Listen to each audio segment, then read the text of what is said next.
Hi there and welcome back. Another video from me. My name is George and my ham radio call sign is EI7 Kilo Oscar. Glad to have you back with me again. Today we're going to have a look at DXLab's suite of software. Okay, I was put on to this by one of the Facebook groups I'm in for the 7300 by I can't even remember who the guy was now. He was talking to me about it.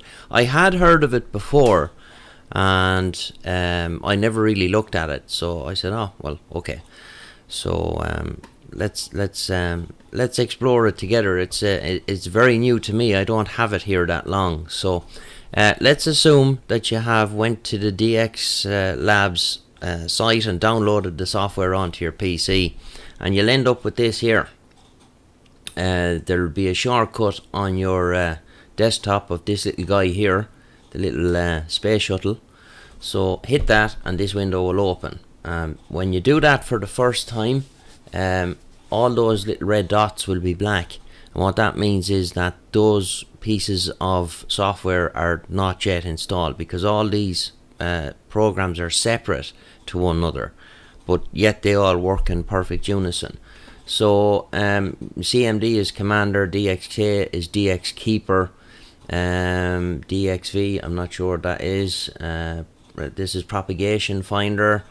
This one is Spot Collector, and this one is Wind Warbler, which you use for data modes. So click the ones that you want one at a time, and they will download and install into your machine. Now, I had a little bit of trouble when I was doing this, where I kept getting 404 errors, and foolishly I uninstalled the software, and it took me a long time to get it sorted out.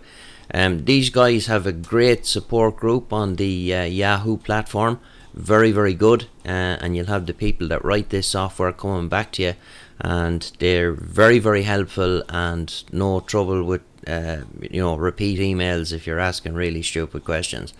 So very good. It's well worth joining. So I have them all installed because I wanted to see what it was all about. So but the one I'm really interested in is Commander. But anyway, having said that, once you do this, hit your buttons, these will all turn red, and what that means is they're installed but they're not running. Once you have them installed, hit config there on the left, and just move that window. Right, and what you have here is then you have the launcher configuration, and basically it shows you the applications you have installed, and it shows you the version of the software that you have installed on your machine. If there is a new update available, it will be here on the right column in red. And what you do then is these buttons, instead of restore, beside the ones that need to be updated, it will say upgrade, and just click that and it all does it itself. So that's fine. If you have the trouble with the 404 errors that I was getting, how I got around it was by clicking this new button here, and that seemed to sort everything out, that I could get it up and running. Right, let's close that. Now, if your radio is not turned on, this is not like RSBA1 where you can fire up the software and use it to switch your radio on. This is not designed for remote operation. It's designed for using while you're in the shack. So the radio has to be on. If the radio is not turned on, you'll keep getting a load of errors. So we're going to hit Commander, and we'll move that down there. Right, so there we go. Now let me just fix these windows into size here. Right, so this has the scope function in it as well, which was what piqued my interest. And so let's take it from the top left. Up here we have the frequency display. We have the band select buttons here that you can flick between all your different bands. So we'll put it back on 40 there. Then we have your fixed or centered, whichever your preference is. You can see it all changing there, and as you move the VFO, you'll see that the green line stays where it is. I don't like the display like that. I like it fixed, where the green line moves and not the whole waterfall. I just, it plays tricks with my eyes and I can't handle it. So you can zoom in and zoom out, which is a handy feature. You can have now this bit, I really like these 3 buttons here. These are very similar to the band edge selection on the RSBA1, only you can do it from the software on this package rather than having to do it from the radio on the RSBA1. So again, these are fully customizable. You can, let me see now, if we go into Spectrum config there, damn it, now I have that set that it's always on top, so let me just uncheck that and put that back, and then I can put this in here. You have the option in all the configuration windows of checking the always on top button, and if you do that, that means that if you open another window, for those of you that don't know, it's going to hide underneath it and you're not going to be able to see it. So I just had to uncheck it there because I wanted to, I'm doing everything on one monitor here. Normally when I'm doing stuff like this with software, I have 3 monitors here, so I'm not bothered with stuff like that. Anyway, so there you are. A lot of this stuff is self-explanatory. You can change fonts, you can change colors, etc, etc, etc. The marker on the screen, you can change all the color of that. For I have it that receive is green, transmit is red, blah blah blah blah blah. So you have your settings here for your bands. So like these are all okay. I had to modify a couple of them. These are probably set up for the States where they have an extra 100 kilohertz on 40 meters, and they have an extra bit on, I think they have an extra 70 or 80 kilohertz, I'm not sure, on 80 meters and stuff like that. So I just went in here and I changed them, and how you do that is you just highlight it like that, and let's just for argument's sake change that to 7140, right? And once you come out with that and go into the next one, that will just stay like that. So I need to change that back now to 7.2. So these ones here, the subbands, the data subbands and the phone subbands, are what applies to those 3 buttons here. Okay, so you can go in and you can change whatever you want to change. And look at that, you can even change, this is really cool, and I'm only after noticing that now, you can change the reference level for your scope for each band here. That it's, once you set the radio to that band, it's there and it's done. That is really cool. I like that, because that is a bit of a pain, having to constantly go in and change the band or change the reference level for the scope. That's, I'm only after noticing that now. So that's pretty much the menu for the configuration on the scope end of things. So you can see there the scope is running away. There's not a whole lot happening at the moment there, but I can change it to go to the CW section. So we're looking from 7 megs to 7.025. You could probably expand that out a little bit further, I guess, and have a look at a little bit more of the CW section.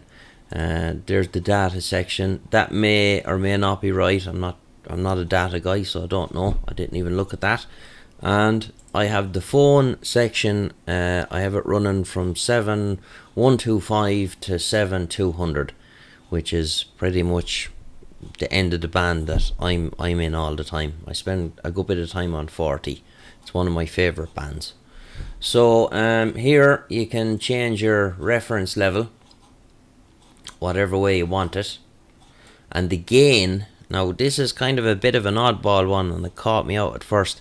What this does is it changes the intensity of the signal on the scope, pretty similar to the grid reference, or the grid oh, what is it? Hold on, I can't remember now what the name of it is. The waterfall peak color level. You remember we looked at that in the RSBA one, that where you change it, it makes the signal look where you have this color going on in it here. And I'm just looking now to see if I change that back. No, it doesn't change it on the radio. It's only doing it on the software. So you can play around with that and put it wherever you want.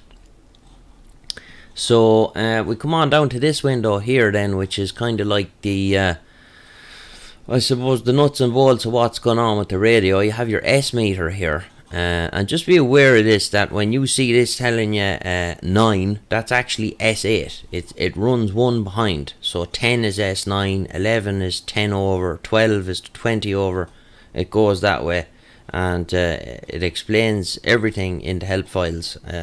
I can't stress this point to anybody enough that's playing around with software for amateur radio. Read the help file before you start. You'll learn so much. Everything you need to know is in there, and it'll give you a massive advantage as trying to figure it out on your own. That's just not the way to go about it at all. So we under that we have the frequency display, and okay, right. So we have that. I'm not sure what this lad is here. Oh look, yeah, that slides us up and down. It's kind of a coarse VFO, I guess. And once the mouse wheel is anywhere in this window, anywhere inside this area here, you can just roll the mouse wheel and it will bring you up and down the band.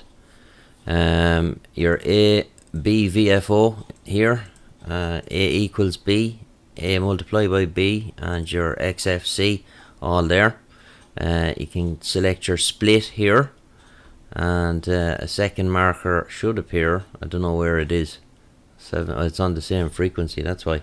So you can see the red marker. The red marker there is the transmit frequency. So we'll get rid of that. There's a ham bands only option on it, but some of you out there might like to be using this for SWL purposes, maybe. So these two here, receive, transmit. Yeah, if I click on that, she'll transmit. Click on that, it goes back to receive. Mode, self-explanatory, and you have more here at the far side. So you can go in here as well.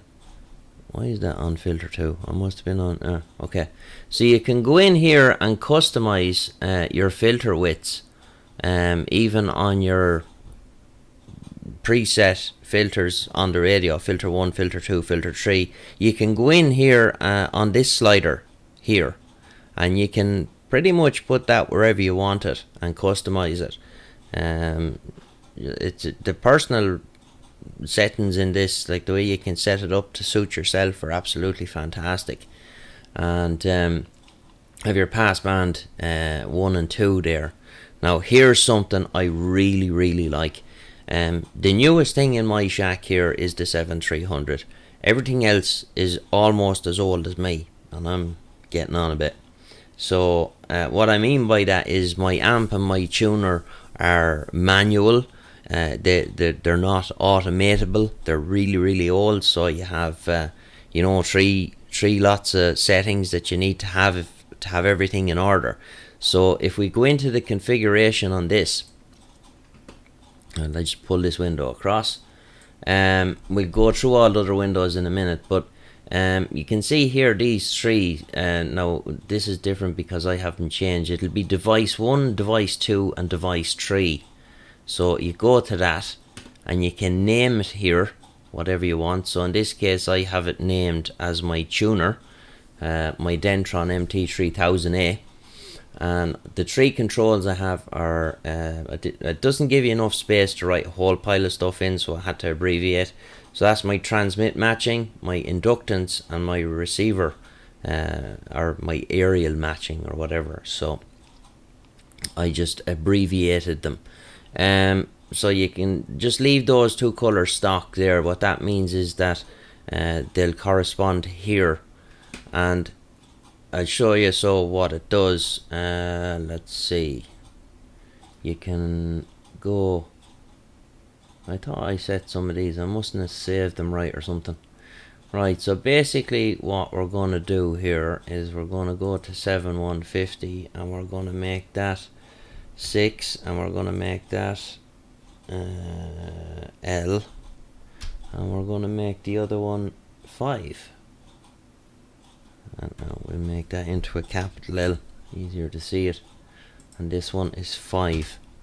So now I had to do this before as well, to make that window a bit smaller like that, and then it'll appear here.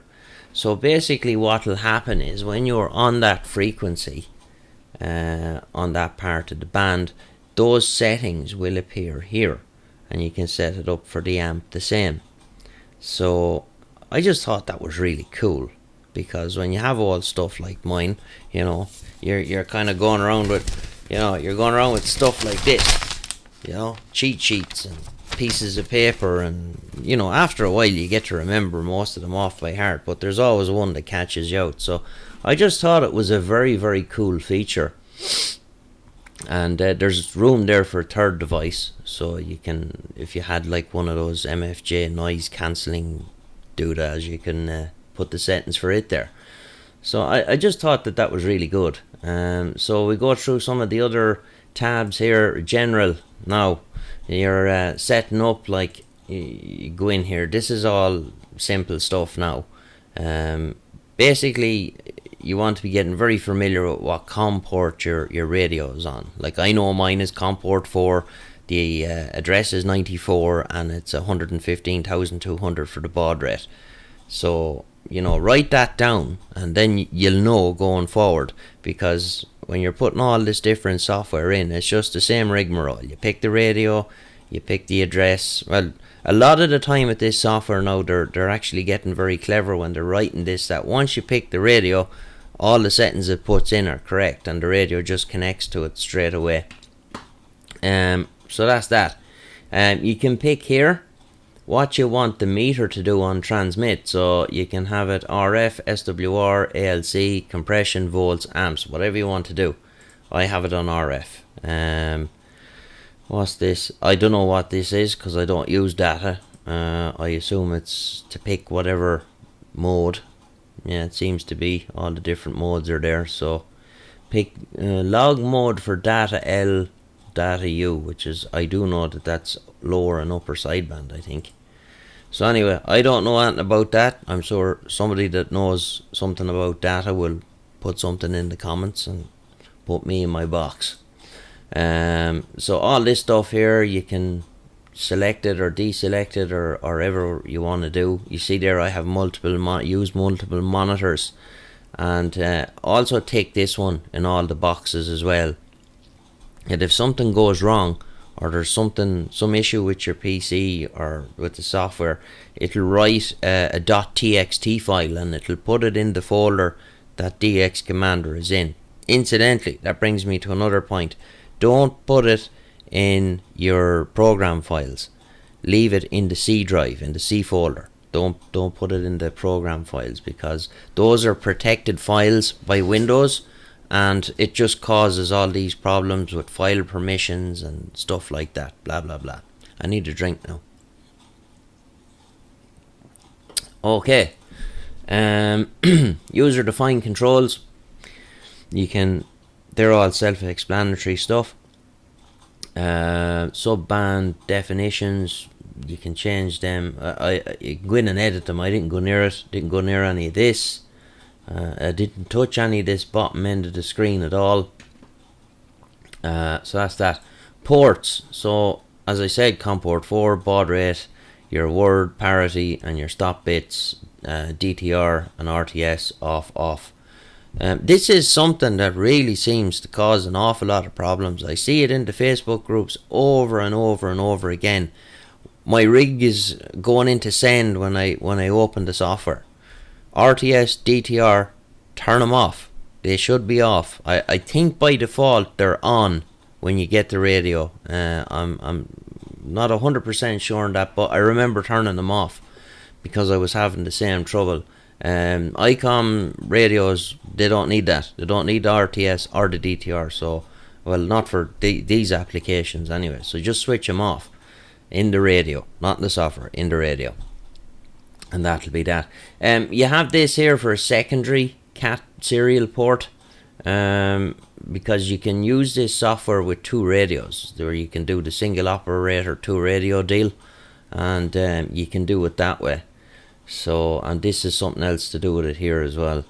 It's kind of cool the way you can integrate all this stuff. So filter groups, you can rename them if you want. This is for your filter 1, filter 2, filter 3. So I just left them normal, narrow, wide. Why change it? It's you know what we're used to. That, like, you can't change it in the radio, so what's the point? Device 0, that was our band spread. I didn't change anything in this. I just left all that as it was. Transverters, I don't use transverters. I'm not interested in VHF. So you can have all your different transverters and enter your offset frequency there. So I guess some of the guys out there will find that quite cool. So that's pretty much that's the Commander module, more or less. I haven't played with any of the rest of them at all. All I was interested in was this for the scope. So that brings me to, what do I think of it? It's cool. I really like this thing with the settings here. I think that's brilliant. Excellent work. You know, I suppose the windows being critical, the windows, these windows that appear here, they do look, you can't make that one any wider, by the way. They look a bit dated. It's like software we were dealing with 10 years ago, I guess. That'd be the only criticism I give it. It's not very flashy, like, compared to the RSBA1. What do I think of the scope? I think the scope is good, but you can see it there. It's kind of it's jerking along. Now, if we go back into the config here just for a second and go to general, you have the interval time in milliseconds here that the radio polls its information to the PC. The default in it is 200, which is very slow, so I changed it to 30 milliseconds. Like, my PC, well able to handle that. I got lots of horsepower under the hood, so that's not a concern to me. If you're using an old laptop or an old desktop, it could be a problem, because the slower, or the faster rather, the lower this number is, you know, your PC is going to have to work a little harder. So I have it on 30 milliseconds, but you can see the scope kind of jerks along.